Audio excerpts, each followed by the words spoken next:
할렐루야. 자, 오늘은 마태복음 14장 말씀을 함께 나누겠습니다. 22절부터 33절까지 저랑 여러분 교독하시겠습니다. 예수께서 즉시 제자들을 재촉하사 자기가 무리를 보내는 동안에 배를 타고 앞서 건너편으로 가게 하시고 무리를 보내신 후에 기도하러 따로 산에 올라가시니라. 저물매 거기 혼자 계시더니 배가 이미 육지에서 술이나 떠나서 바람이 거스름으로 물결로 말미암아 고난을 당하더라. 밤 사경에 예수께서 바다 위로 걸어서 제자들에게 오시니 제자들이 그가 바다 위로 걸어오심을 보고 놀라 유령이라 하며 무서워하여 소리 지르거늘 예수께서 즉시 이르시되 안심하라. 나니 두려워하지 말라. 베드로가 대답하여 이르되 주여 만일 주님이시거든 나를 명하사 물 위로 오라 하소서 하니 오라 하시니 베드로가 배에서 내려 물 위로 걸어서 예수께로 가되 바람을 보고 무서워 빠져가는지라 소리질러 이르되 주여 나를 구원하소서 하니 예수께서 즉시 손을 내밀어 그를 붙잡으시며 이르시되 믿음이 작은 자여 왜 의심하였느냐 하시고 배에 함께 오름에 바람이 그치는지라 배에 있는 사람들이 예수께 절하며 이르되 진실로 하나님의 아들이로소이다 하더라. 아멘. 네. 오늘 말씀 마태복음 14장 22절에서 33절까지 말씀으로 나눌 제목을 제가 기적을 걷는 2026년이라는 제목으로 삼았습니다. 기적을 걷는 2026년. 영어 제목은 Walking on Miracles. 예, 여러분 이제 2026년 새해가 밝았습니다. 주위에 계신 분들에게 한번 이렇게 다시 한번 인사를 나누면 좋을 것 같아요. 올해는 예수님께로 뛰어듭시다. 올해는 예수님께로 뛰어듭시다. 예, 이렇게 주문해 오듯이 그냥 밋밋하게 하지 마시고 올해는 예수님께 뛰어듭시다. 이렇게. 예. 올해는 예수님께 뛰어듭시다. Let's run together. Let's run together to Jesus. 예. 이게 바로 여러분 주보 맨 앞에 보시면 맨 위에 써 있죠. 그게 바로 올 한 해 효입니다. 예수님께로 뛰어들자. Jumping to Jesus. 여러분 안전지대, comfort zone이라고 하죠. 안전지대라고 들어보셨죠? 안전지대라는 표현이 있습니다. 그게 뭐냐면은 내가 안전하게 생각하는 곳이에요. 어떤 장소예요. 뭐 그게 물리적 장소가 될 수도 있고요. 아니면 인간적인 관계 안에 나의 어떤 그 관계의 그 장소가 될 수 있고요. 그런 걸 말하는 거죠. 사람은 누구나 본능적으로 자신이 컨트롤할 수 있고 또는 자신이 예측 가능한 내가 생각할 때 이렇게 전개될 거야 라는 어떤 예측 가능한 결과가 나오는 그러한 장소 또는 그러한 관계 그런 곳에 있기를 좋아합니다. 그게 본능적이죠. 그게 컴포트존이라고 해요. 안전지대에 있기를 원합니다.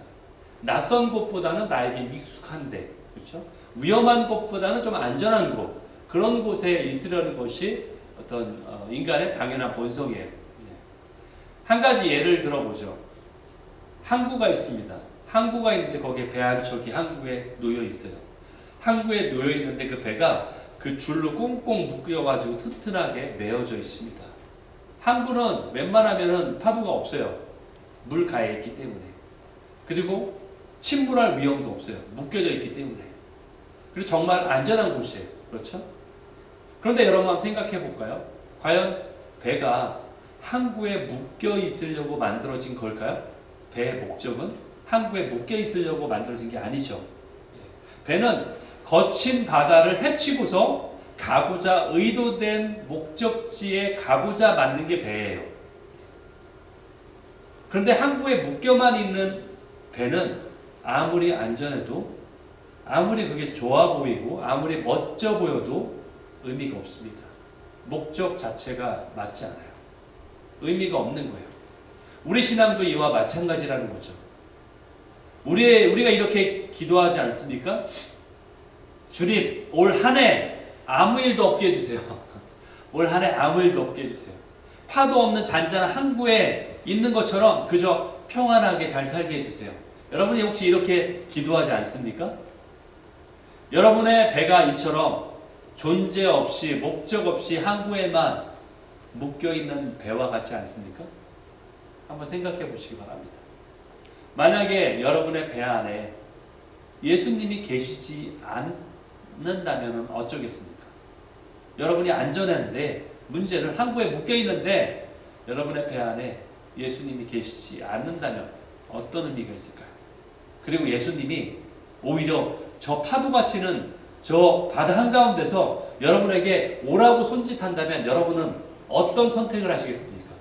안전한데 여기에 묶여있는 걸 선택하시겠습니까? 아니면은 저 파도가 치는 예수님이 오라고 하는 예수님께로 가기를 선택하시겠습니까? 오늘 우리는 2026년 한 해 동안 우리가 머물러야 할 참된 안전지대가 어디인지를 한번 생각해 보기 원합니다. 과연 내가 생각하는 안전지대와 정말로 내가 가야 되는 참된 안전지대가 어디일까? 오늘 본문은요, 여러분이 잘 아는 그런 내용이에요. 굉장히 드라마틱하죠, 그렇죠? 어디에서도 볼 수 없는 내용이에요. 오병이어 기적 이후에 예수님은 제자들에게 너희들이 배를 타고 먼저 저 갈릴리 바다를 건너 저 건너편으로 건너가라라고 명령하십니다. 그러자 그 명령을 들은 제자들은 그 말씀에 순종하여서 배를 타고 건너가기 시작해요. 그런데 그 한가운데쯤 갔을 때 갑자기 거센 바람이 불어오기 시작합니다. 성경에서 오늘 마태복음 14장 24절에 보니까 바람이 거스른다 라고 나왔어요. 바람이 거스름으로 몹시 애를 쓰며 노를 젓더라. 마태복음 14장 24절 보여주세요. 바람이 거스름으로 몹시 애를 쓰며 그들이 말미암아 고난을 당하더라 라고 나와있어요. 여기서 한 가지 중요한 사실을 우리가 발견하게 되죠. 이 제자들이 누구일까요? 이 제자들은 베테랑 어부들이에요. 제가 베테랑이라고 지금 말을 쓰죠. 어부들 중에서도 굉장히 베테랑이에요. 이들은 이 배를 너무나 잘 알고 있어요. 자신들이 타고 있는 배를 어떻게 조종해야 되는지 너무나 잘 알고 있어요. 그리고 수년간 축적된 자신의 경험, 자신의 판단을 믿고 있어요. 적어도 이 갈릴리 바다만큼은 자신들이 활동하던 그런 지역이에요. 자신들이 생업으로 고기를 낚는 지역이 바로 이 갈릴리 바다예요. 그렇기 때문에 자신들이 이 바다만큼은 누구보다도 잘 알고 있다고 자부하는 그러한 곳이에요. 즉 안전지대죠, 그렇죠? 자신이 생각하는 컴포트존이에요. 내가 지내왔고 수년 동안 생업해서 고기를 낚았던 곳이잖아요. 내가 알고 있는 배에 있잖아요, 이들은. 내가 너무나 잘 알고 있는 배에 있는 거예요. 자신들의 능력과 경험이라는 그런 안전지대에 있다고 믿고 있는 곳이에요. 그런데 이들이 감당할 수 없는 파도가 지금 닥쳐온 거예요. 이들에게 감당할 수 없는 파도가 닥치자 이 배는 순식간에 좌초될 위기에 처해 있어요. 이게 어느 순간에 물에 다 빠져서 침몰할지 몰라요. 그들의 능력으로는 도저히 헤쳐나갈 수 없는 상황이 지금 되고 있는 거예요. 그러니까 지금 제자들이 어떻게 됐어요? 아, 이거 충분히 안전해라고 생각하는 게 아니라 패닉에 빠진 거예요. 어찌할 수 없네. 얼굴이 하얗게 질린 거예요. 자신들이 생각하는 안전지대인데 분명히 내가 충분히 잘할 수 있다고 생각하는데 내가 잘 알고 있는 배라고 생각하는데 패닉에 빠져 있는 거예요. 우리의 인생도 마찬가지라는 거죠. 우리는 내가 쌓은 경력이라는 배를 타고 있어요. 내가 가진 건강이라는 배를 의지하고 있어요. 내가 의지하는 재정이라는 배를 의지하고 있단 말이에요. 그리고 내가 가진 인맥, 내가 가진 어떤 인간관계라는 그 배에서 내 스스로 야, 이 정도면 안전해. 내가 그동안 쌓아온 스펙이나 쌓아온 어떤 재정이나 쌓아온 나의 관계나 쌓아온 나의 경력이나 이 정도면 내가 앞으로 살아갈 만해 라고 스스로가 안전하다라고 믿고 살아가고 있다는 거예요. 내 스스로가 나는 안전지대에 있어 라고 믿는다는 거죠. 하지만 이 세상에는 영원히 잔잔한 바다는 없습니다. 이 세상이란 존재, 인생에는 영원히 잔잔한 바다는 존재하지 않는다라는 거예요. 우리의 2025년이 그렇지 않습니까? 한번 돌아보세요, 여러분. 여러분의 2025년이 그런 한 해이지 않았습니까? 항상 잔잔할 것만 같던 바다가 그렇지 않았어요. 내가 믿어왔던 안전지대가 더 이상 안전지대가 아니에요. 어쩌면요, 2026년 한 해에도 우리가 예상하지 못하는 풍랑이, 파도가 분명히 있을 거예요. 그때서야 우리는 깨닫게 됩니다. 아, 내가 그토록 의지하던 이 배가 영원히 내 가족을, 나를 지켜주지 못하는구나. 더 이상 이것이 나의 안전지대가 아니구나. 내 힘으로는 역부족이구나. 이렇게 생각이 든다는 거예요. 제자들은 배 안에서 무엇을 했을까요? 그들은 자신의 경험을 의지했어요. 그렇죠? 그리고 자신의 노하우를 총동원했어요. 열심히 최선을 다했다고 나와요. 몹시 애를 썼다. 이들이 거기서 몹시 애를 썼어요. 그런데 결과는 어떻습니까? 이 14절에 말한 것처럼 지금 보는 것처럼 육지에서 술이나 이미 떠나 있어요. 결국 그들은 밤새 노를 젓고 열심히 노력했지만 최선을 다했지만 오히려 내가 가고자 하는 목적지가 아니라 다른 곳으로 떠내려가고 있는 거예요. 이것이 바로 예수님 없는 삶의 실체예요. 예수님 없이 이렇게 아무리 노력하고 발버둥 치고 노를 저어도 우리는 내가 가려는 목적지에 갈 수 없다라는 거예요. 내가 아무리 최선을 다해도 여러분 최선을 다하지 않는 삶이 있을까요? 여러분은 삶에서 최선을 다하지 않습니까? 내가 아무리 내 노력을 다해도 내가 감당할 수 없는 폭풍 앞에서는 나는 무력할 수밖에 없는 거예요. 어찌할 수 없는 거예요. 왜? 내가 감당할 수 없는 폭풍이기 때문에 그래요. 더 두려운 것은요, 내가 잘 가고 있다고 착각하는 것이 더 두려운 거예요. 우리 인생에서 내가 지금 잘 가고 있다고 착각하고 있는 것이 더 큰 문제예요. 사실은 제대로 가고 있지 않고 다른 방향으로 가고 있음에도 떠내려가고 있음에도 불구하고 나는 제대로 가고 있다라고 착각하고 있는 것이 더 큰 문제라는 거예요. 여러분 이제 우리는 2026년 새해를 맞이했습니다. 여러분이 새해가 되면은 New Resolution을 세우죠. New Year Resolution을 세웁니다. 나의 새로운 계획을 세워요. 나의 새로운 목표를 만듭니다. 결심을 합니다. 올해는 이걸 이루어야 되겠어. 올해는 이걸 성취하고야 말 거야. 좋습니다. 그런데 중요한 것은 여기에 질문이 있어요. 딱 중요한 질문이 있는데 그건 뭐냐? 내가 생각한 그 계획 속에 내가 결정한 그 목표 속에 과연 예수님이 포함되어 있는가? 그 안에 과연 예수님이 계신가 하는 거예요. 단지 나의 경험과 나의 의지와 나의 노력과 나의 어떤 노하우와 이런 것만이 있지는 않습니까? 그 배 안에 예수님이 없다면은 제자들과 똑같은 거예요. 방황할 수밖에 없고 안전하지 않습니다. 제자들의 배는 안전하지 않았던 거예요. 아니 더 정확히 말하면 예수님이 안 계신 배는 안전하지 않습니다. 이처럼 인간적인 모든 소망이 끊어진 절체절명의 순간 그때 예수님이 물 위로 걸어오세요. 잠깐만요. 이건 말이 안 되지 않습니까 여러분? 물 위를 걸어오신다는 거예요. 이거는 물리 법칙, 우리의 과학을 거스르는 거예요. 불가능한 일이죠. 물 위를 걷는다는데 상식에서 벗어난 일이죠. 말도 안 되는 일이죠. 맞습니다. 이것이 바로 핵심이에요. 이것이 핵심이에요. 무슨 얘기냐? 예수님은 우리의 상식에서 벗어나는 분이라는 거예요. 우리의 논리에서 벗어나게 행하신다는 거예요. 우리의 가능성, 우리의 확률과는 벗어난 분이라는 거예요. 그러니까 우리가 예측하고 우리가 계산하는 것은 다 벗어난다는 거예요. 우리의 예측과 맞지 않다라는 것이 핵심이에요. 이것을 우리가 아셔야 돼요. 신앙은 바로 그와 같은 거예요. 내 예측대로, 내 계획대로, 내 논리대로 되지 않는다라는 거예요. 예수님은 불가능의 영역에 계신 분이세요. 이때 이를 본 제자들이 어떻게 해요? 폭풍이 막 지금 몰아치죠? 비가 막 내립니다. 여러분 주보 앞에도 지금 그래서 제가 그 표지를 넣어놨는데 폭풍이 몰아치고 비가 막 내리고 어두운 밤 아닙니까? 그러니까 사례를 분별할 수 없어요. 그런데 그 위에서 물 위를 걸어오는 한 사람을 보는 거예요. 그 예수님을 보면서 유령이다 라고 두려워합니다. 왜 그랬을까요? 여러분 폭풍 속에서 있었던 이들이 폭풍이라는 존재는요 그들이 이해할 수 있는 것이었어요. 비록 두렵지만 폭풍이라는 존재는 두렵지만 그들에게 익숙한 거예요. 이해할 수 있는 거예요. 그래서 자신들이 어떻게 대응할지 스스로 안다라고 착각했어요. 하지만 물 위를 걷는 사람은요 완전히 그들의 이해를 벗어난 것이죠. 자신들의 생각을 벗어난 거예요. 그러니까 자신들의 논리와 생각을 벗어난 것을 보니까 상상조차 못했던 걸 눈으로 보니까 유령이라고 지금 말하는 거예요. 그러면서 그렇게 외칩니다. 그때 주님이 뭐라고 말씀하십니까? 안심하라. 나니 두려워하지 말라. 여기서 나다라는 말이에요. 나니 두려워하지 말라. 이 말씀, 예수님의 말씀은요 헬라어로 에고에임이에요. 헬라어로 에고에임이. 여러분 이 말씀이 뭐냐?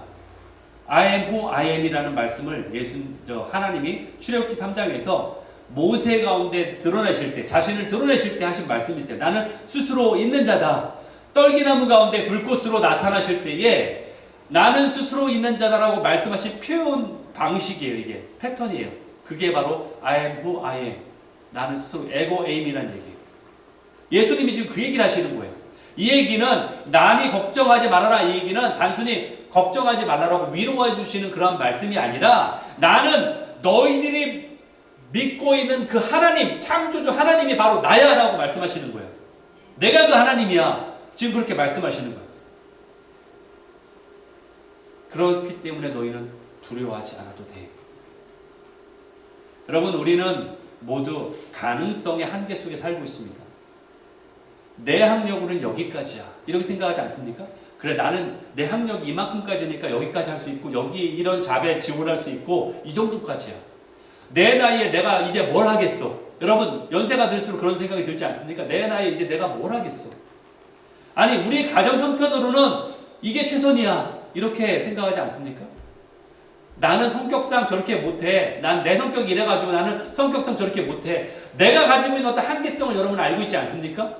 그 안에 우리는 갇혀있지 않습니까? 우리는 너무나도 나의 한계를 잘 알고 있어요.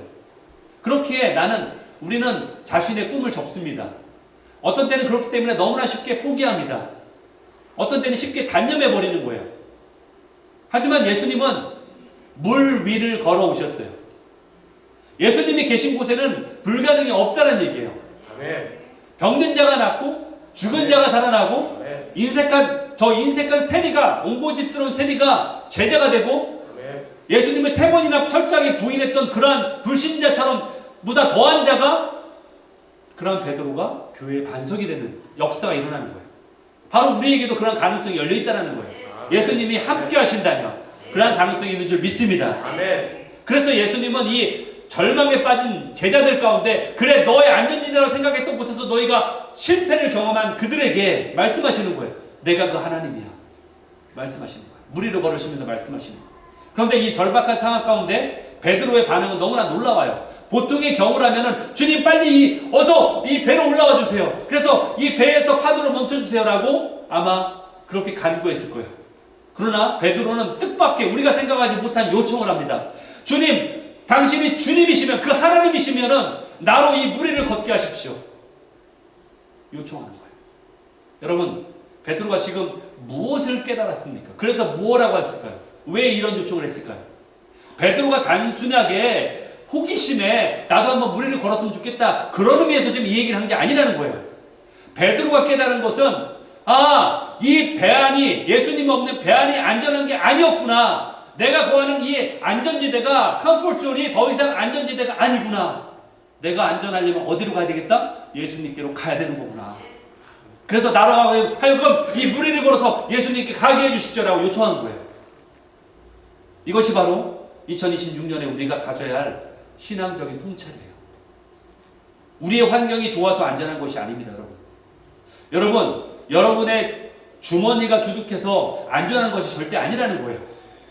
여러분의 건강이 튼튼하다고, 지금 현재의 건강이 튼튼하다고 해서 여러분이 안전지대에 있는 게 아니라는 거예요. 어떤 것도 보장할 수 없습니다. 오직 예수님과 함께 할 때만이 안전할 수 있다는 거예요. 아멘. 베드로는 눈앞에 몰아치는 그 파도라는 문제에 위축되지 않았어요. 오로지 그 모든 파도를 압도하고 그 위에 우뚝 서 계신 예수님을 바라본 거예요. 그 문제가 아니구나, 예수님에게는. 그분을 바라본 거예요. 주님이 베드로에게 명령합니다. 오라, come. 그 한마디에 베드로는 그의 인생에 무모한 도전이 아닌 주님의 말씀에 근거한 위대한 신앙의 모험을 이제 한 발 내딛는 거예요. 여러분, 주부에 있는 것처럼 한 발을 지금 물 위에 내딛고 있어요. 이 음성은 베드로의 심장을 마구 뛰게 합니다. 그의 발걸음을 배 밖으로 향하게 합니다. 이것이 가장 중요한 모멘텀이에요.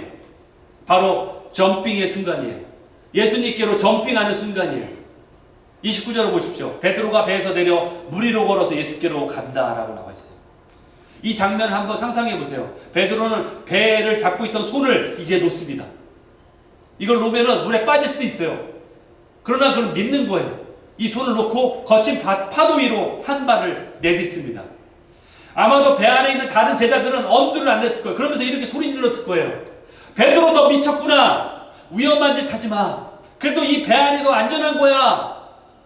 야, 여기서도 예수님 보이잖아. 예수님 볼 수 있는데 왜 굳이 바다로 뛰어드는 거야? 네가 하는 짓은 미친 짓이야.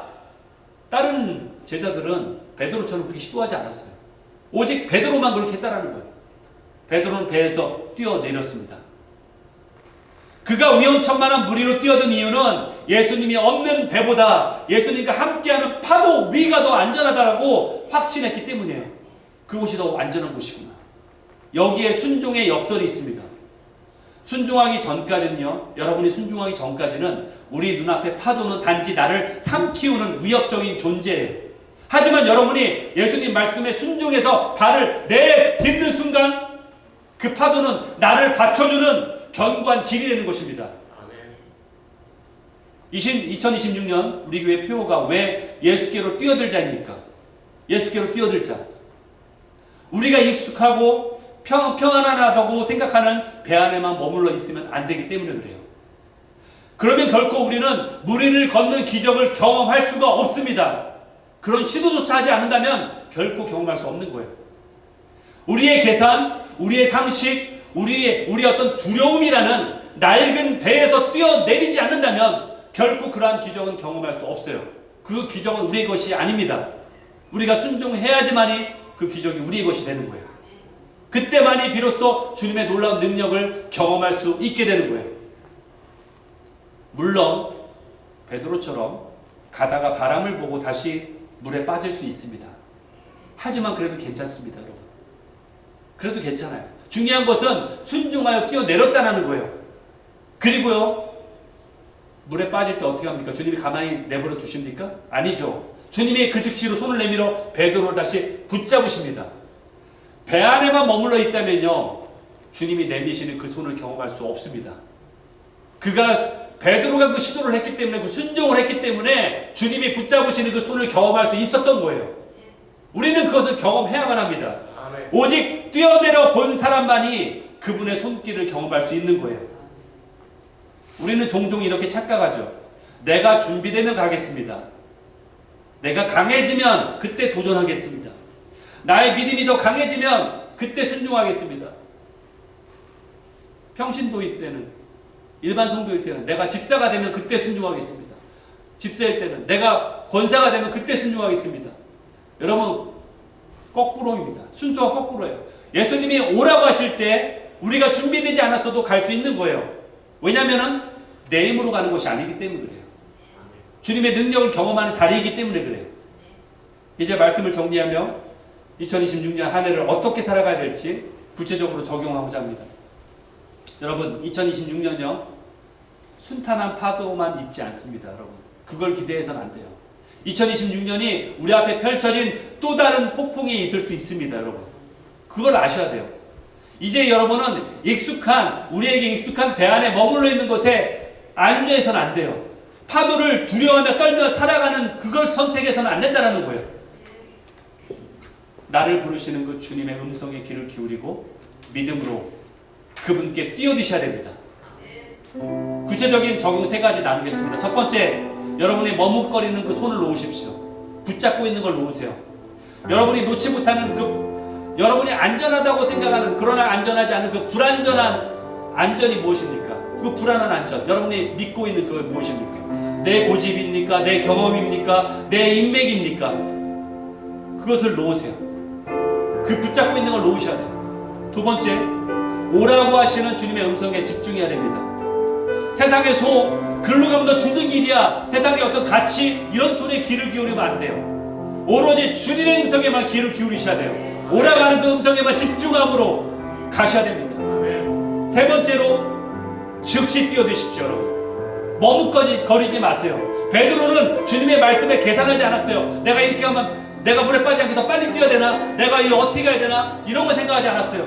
망설이지 않았어요. 순종은 결단이고 타이밍이에요. 바로 이 순간, 1월달, 바로 첫 주, 올 한 해 이 시작부터 주님 앞에 결단하셔야 돼요. 뛰어드셔야 돼요. 주저하는 순간 우리는 베드로가 아닌 다른 제자 입장에 있는 거예요. 그 제자들은 주님의 그 기적을 경험하지 못했습니다. 단지 구경만 하는 구경꾼이었어요. 우리는 그 기적을 직접 경험해야 됩니다. 구경꾼이 아니라 경험해야 되는 거예요. 사랑하는 성도 여러분, 2026년 우리 교회는 더 이상 배 안에 안주하는 교회가 아니라 예수께로 뛰어드는 교회가 될 것입니다. 파도가 높아도 괜찮습니다. 바람이 거세도 괜찮아요. 우리 예수님께서 그 모든 것을 다스리기 때문에, 우리와 함께 하시기 때문에, 예수님은 그 어떤 파도보다 크신 분이기 때문입니다. 아멘. 우리 모두 파도 위에서 예수님이 서서 우리를 부르시고 계시는 그분 앞에 뛰어듭시다. 아멘. 우리 한번 옆에 분들과 다시 한번 얘기할까요? 예수께로 뛰어듭시다. 예수께로 뛰어듭시다. 예수께로 뛰어듭시다. 예수께로. Let's jump to Jesus. Let's jump to Jesus. 예수께로 뛰어듭시다. 그곳에 참된 생명이 있습니다. 그곳에 참된 기적이 있습니다. 이 믿음과 용기로 2026년 한 해 우리가 주님 안에 승리를 경험하고 예수께 뛰어드시는 저와 여러분 되시기를 예수 그리스도 이름으로 축원합니다.